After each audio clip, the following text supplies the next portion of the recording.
read 81 books this year, so let's talk about my favorite books of the year so far. I know that this list will change because, like, obviously I have not finished out the year yet, but it's about 6 months in, and I figured it would be fun to share what are my top 10 books of this entire year out of all 81 books that I've read. Now, this was a little bit hard to film because I feel like I've read so many good books, so it's hard to like pick exactly which ones, but I feel like these are the books that really like I think about often. These are the ones that I recommend often. These are the books that I just like am obsessed with. I do want to do like a mid-year wrap-up pretty soon, and so make sure you guys are following over on my podcast because I'm going to do my mid-year wrap-up over there and answer like specific questions like books that made you cry, like that kind of thing, and that episode will come out on Friday at like 5 a.m. So I always link my podcast below so you guys can go and listen there. I have linked my most recent book episode, so you guys can go listen there.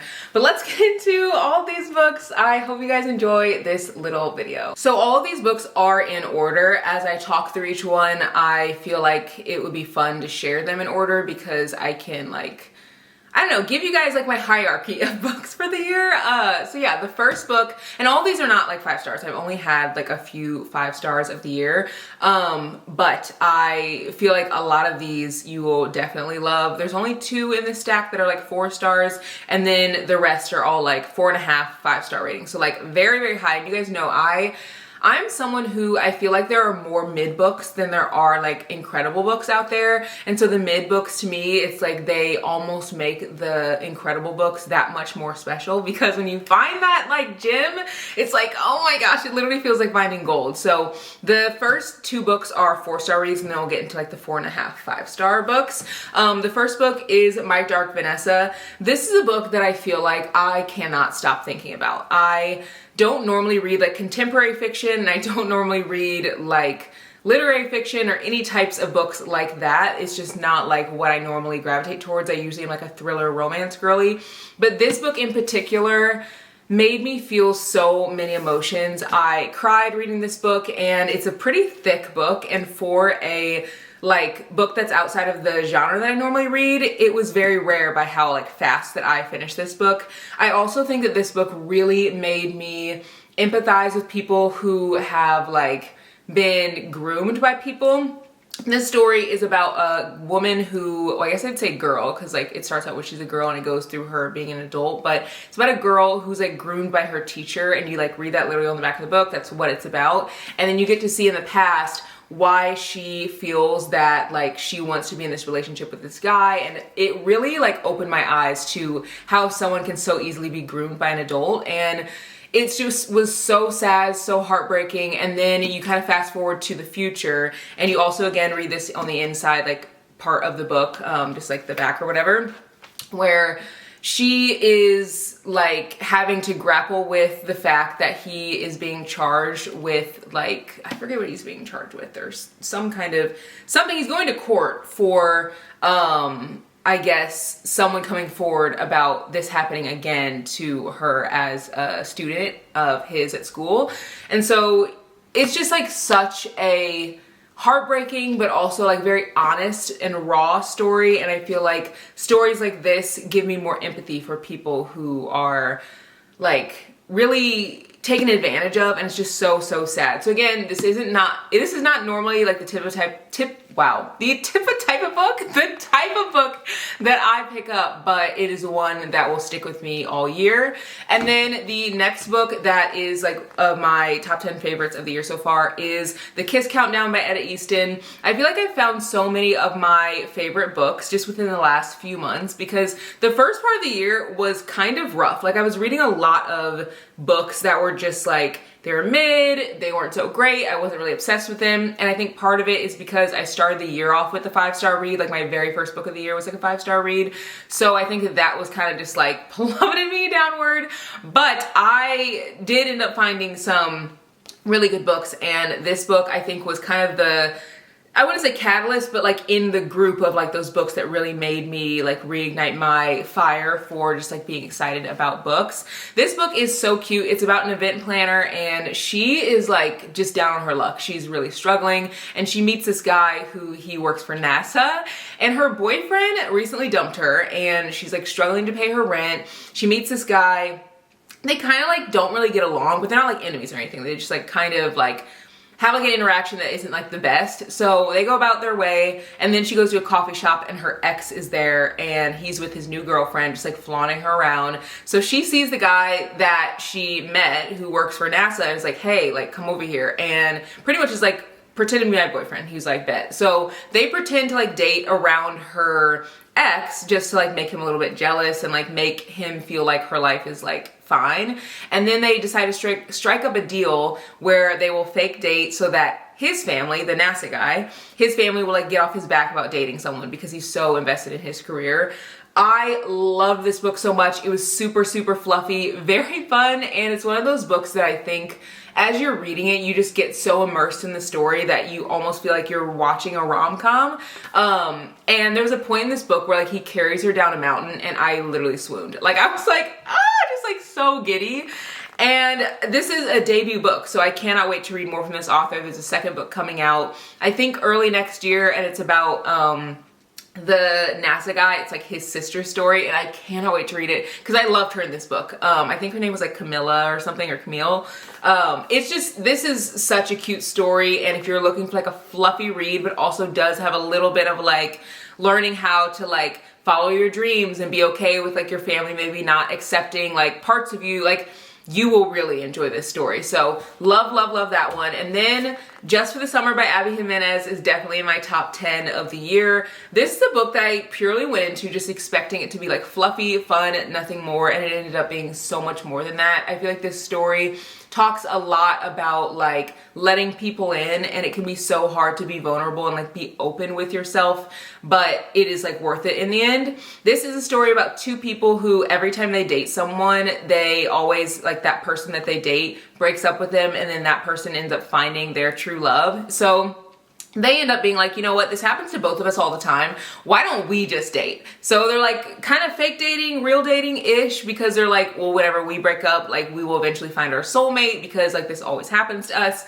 So it was kind of like a cutesy, fluffy way to like start the book, very like unrealistic rom-com vibes. But as you get into the story, it gets so much deeper. And Abby Jimenez, I think, has some of the best banter that I've like ever read. Like you will find yourself like laughing at the story. It's like not thick, but it's like thicker for a romance. Like it's over 400 pages, and it was such a fast read for me because there's so much dialogue.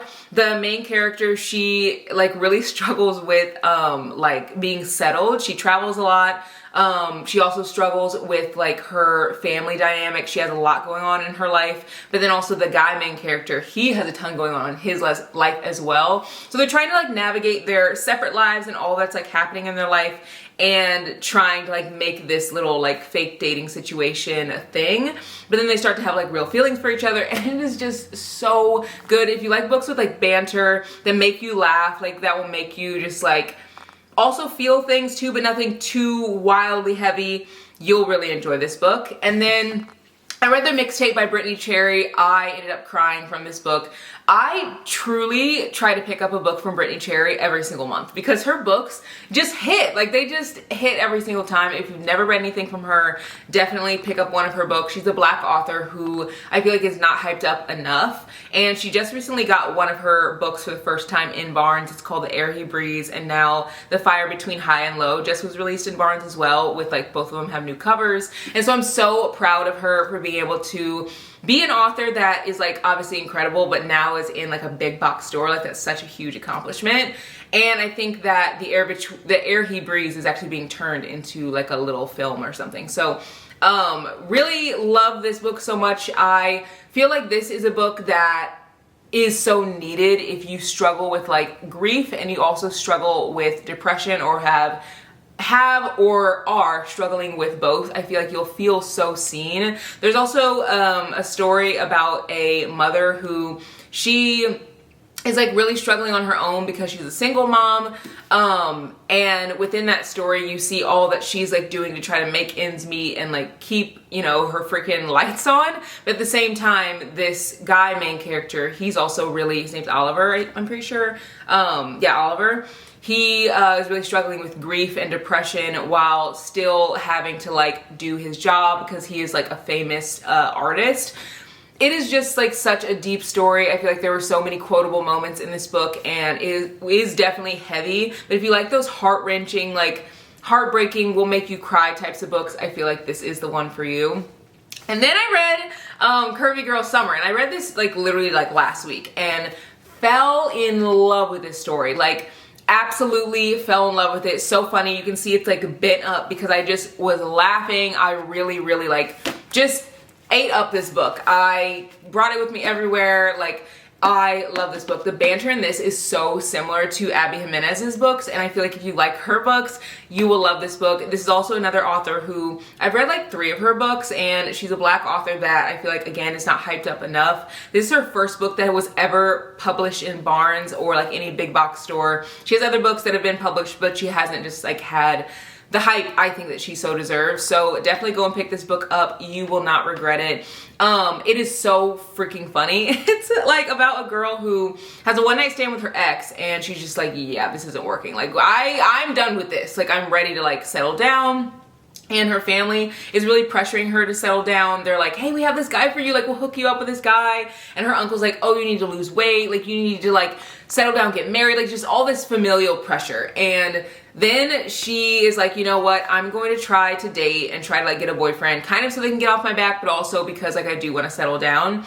And she ends up getting on like dating apps. And I feel like if you're single, you can really resonate with this because I feel like dating apps, like I hear so many stories from my friends, like dating apps are wild, like absolutely wild. And you get to see all the hilarious like mishaps of dating and dating apps in this story. Like every day she goes on, I'm like, what else could happen? Like, and the banter is hilarious. Like, so anyway, she goes on all these dating apps and she ends up like going on all these dates. But whenever she goes on one date, this bartender at this bar, he's like, hey, why don't you keep coming back to the same bar and I can kind of like watch out for you because like you never know like what these guys are gonna be like. And she's like, sure. So she always goes to the same bar and she ends up talking to the same guy who's a bartender.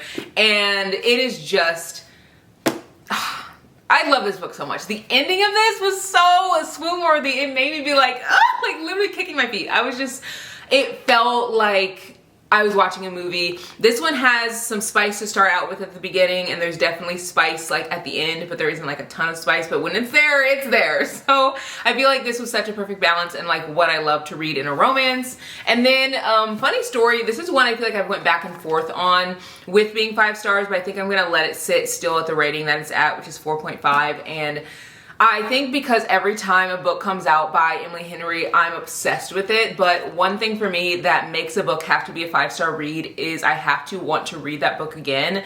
And I feel like I got everything that I needed from this book. Like I still think about it a lot. I feel like I recommend it a lot. But again, I feel like it's a 4.5 out of 5-star read for me. So good.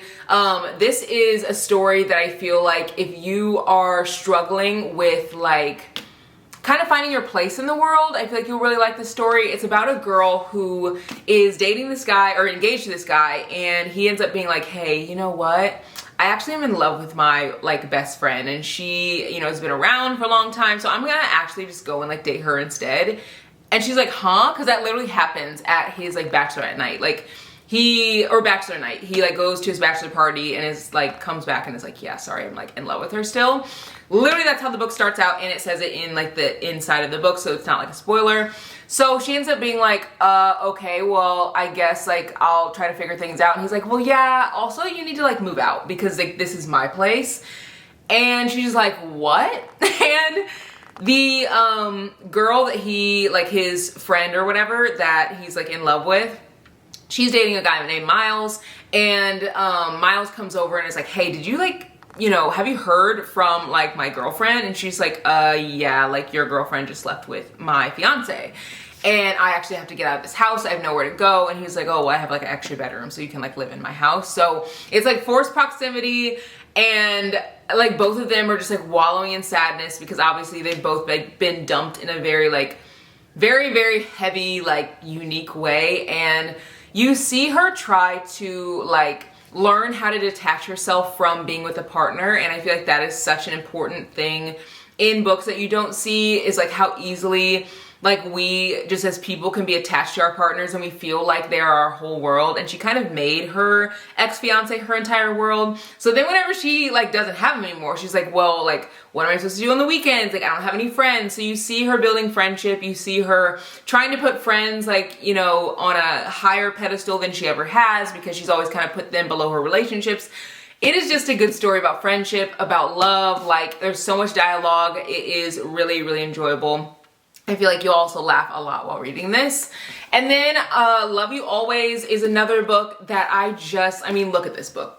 I mean, look at it. And I went back and forth again about this one being 5 stars or not being 5 stars, but I just feel like it sits really well at the rating that it's at, which is 4.5 out of 5 stars.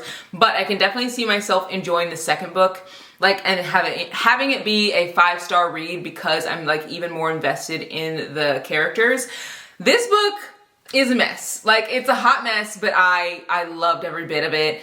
It's about a girl who lives in Beverly Mills, which is like a small town, and she's in love with her like childhood like lover. They've been in love forever, but they go through so much. Like they've always wanted to be together, but then something happens that kind of like pulls them apart. And whenever you figure out what that thing is, it's like, okay, I can see why like they were pulled apart, but they're almost like faded. And I think that that's one of my favorite like micro trope type things, is like when characters just feel like faded, like you just know that they're like meant to be. I feel like those are the types of books that I just absolutely eat up, because I'm just like, well, we know, like even though no matter what happens, like you guys are meant to be together, like I can read this book knowing that I'm still probably gonna get that happily ever after.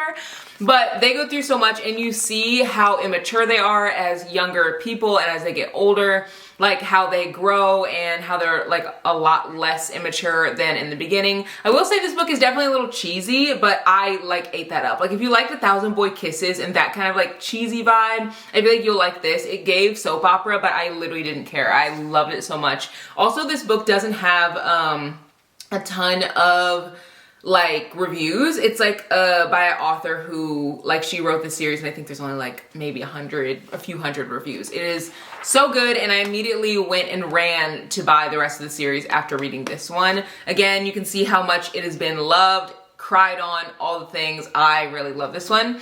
And then y'all, this book I just finished, and I don't think I will like stop thinking about this book, maybe ever. I don't know, like this book is so underrated. Granted, it just came out, but I feel like more people need to read this, especially people who work in the workforce, because like as a Black woman, I used to work in like the corporate world, and like it is hard. It is hard to be seen. It is hard not to be looked over. It is hard for people to see your value.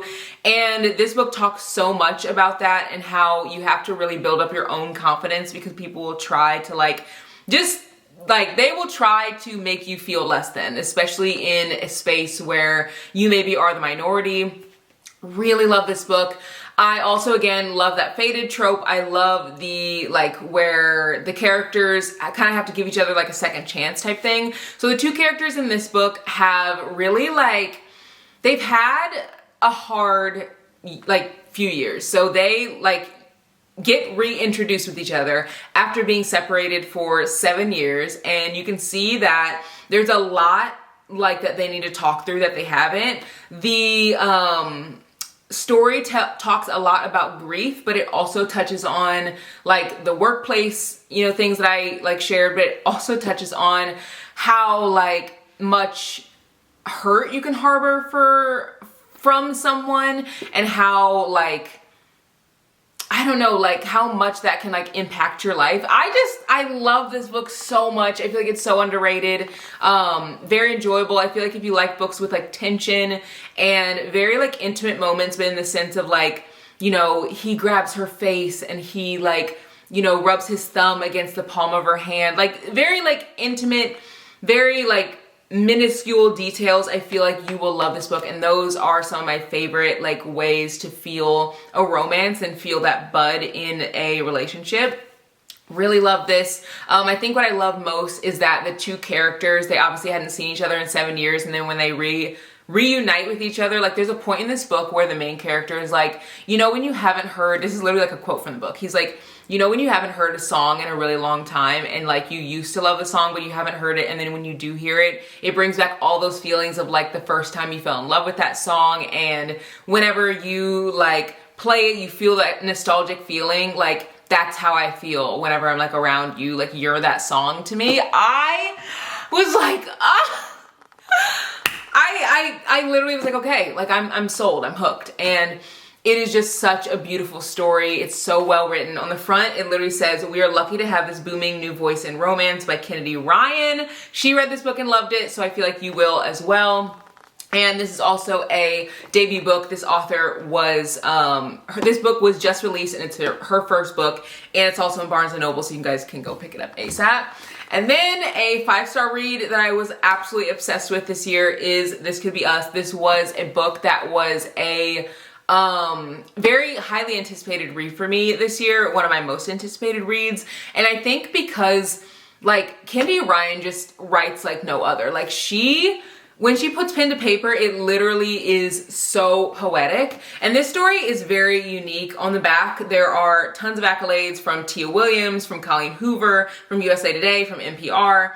And I think the thing that I love most about this book is that the main character, Soledad, she is like learning how to live life on her own after like really struggling in her marriage.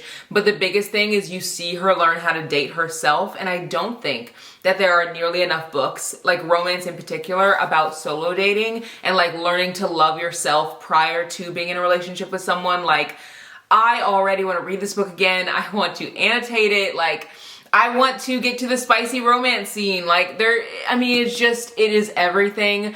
I feel like if you're really learning how to love yourself and be okay being by yourself, this is such a great book to read. But also there's a romance that is like so swoon worthy, because in the moments where she's like, I'm learning to be by myself, like I need to do this on my own, he's like, okay, like I understand, I got you. Like I will be here when you're ready. And that is so hot to me. Like, so hot. Like, I cannot wait for the third book in this series to come out. The first book was Before I Let Go. This is the second book, and the third book comes out next year. Before I Let Go was a 5-star read for me as well that I read last year.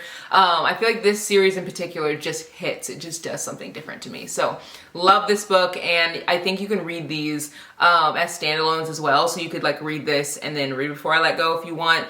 Both of them are beautiful in their own right, but they're beautiful for very different reasons. So really love this. And then my 6-star read of the year that I will never stop talking about is Into the Dark. Now you can see how much I have beat up this book. I got this book for Christmas as a Christmas gift from Brady, and it was bound literally, like the book was bound before it was even in stores. Like they just took some pages and like bound it together. This is not like the real, I wish I had like the real book. I did buy it. It's like around here somewhere. But in the inside it says, "Dear Shaughnessy, wishing you and Brady a very happy Christmas. Love, Jessa and the Magnolia Parks team."